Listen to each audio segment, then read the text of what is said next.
اعوذ باللہ من الشیطان الرجیم بسم اللہ الرحمن الرحیم۔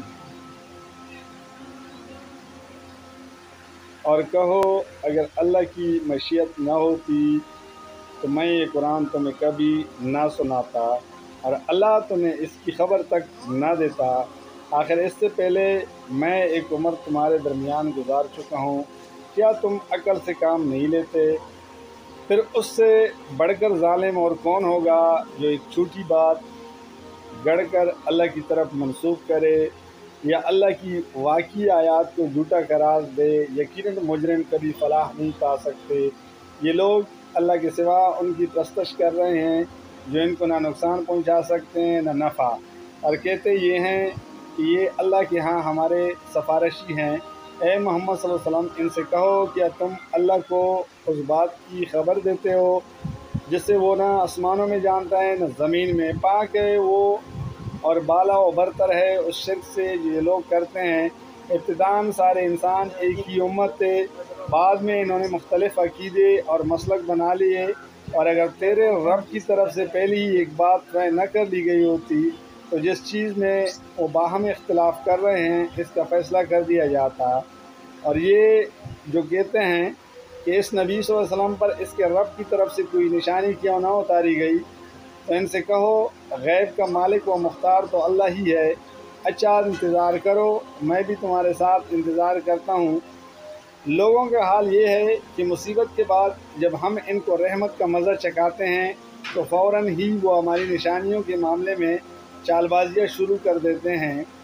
ان سے کہو اللہ اپنی چال میں تم سے زیادہ تیز ہے، اس کے فرشتے تمہاری سب مکاریوں کو قلم بند کر رہے ہیں۔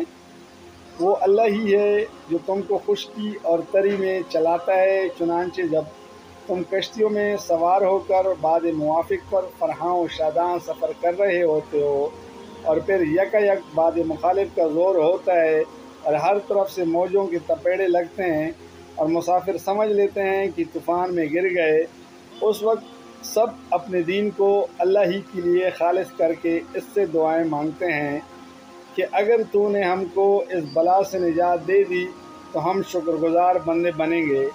مگر جب وہ ان کو بچا لیتا ہے تو پھر وہی لوگ حق سے منحرف ہو کر زمین میں بغاوت کرنے لگتے ہیں۔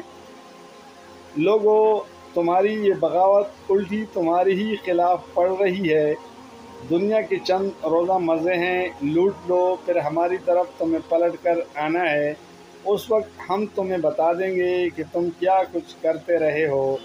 دنیا کی یہ زندگی جس کے نشے میں مست ہو کر تم ہماری نشانیوں سے غفلت برت رہے ہو، اس کی مثال ایسی ہے جیسے آسمان سے ہم نے پانی برسایا تو زمین کی پیداوار جسے آدمی اور جانور سب کھاتے ہیں خوب گنی ہو گئی۔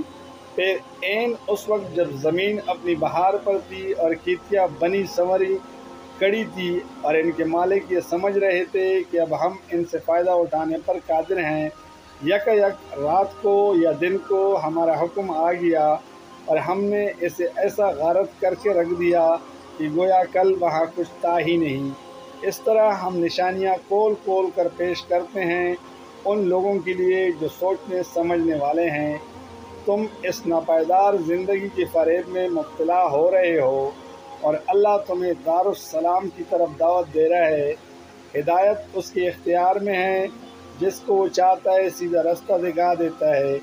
جن لوگوں نے بلائی کا طریقہ اختیار کیا ان کے لیے بلائی ہے اور مزید فضل ان کے چہروں پر روئے سیاہی اور ذلت نہ چاہے گی، اور جنت کے مستحق ہیں جہاں وہ ہمیشہ رہیں گے۔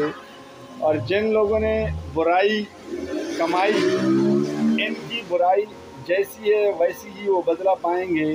ذلت ان پر مسلط ہوگی، کوئی اللہ سے ان کو بچانے والا نہ ہوگا۔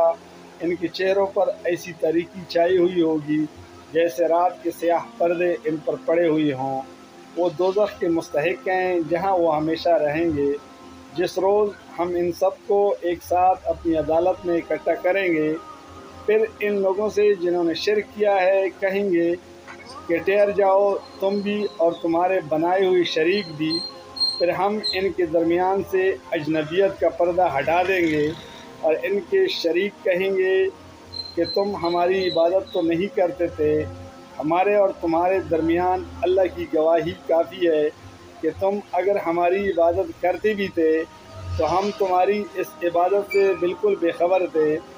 اس وقت ہر شخص اپنے کیے کا مزہ چکھ لے گا، سب اپنے مالک حقیقی کی طرف پھیر دیے جائیں گے، اور وہ سارے جھوٹ جو انہوں نے گڑھ رکھے تھے گم ہو جائیں گے۔ جزاک اللہ، فی امان اللہ۔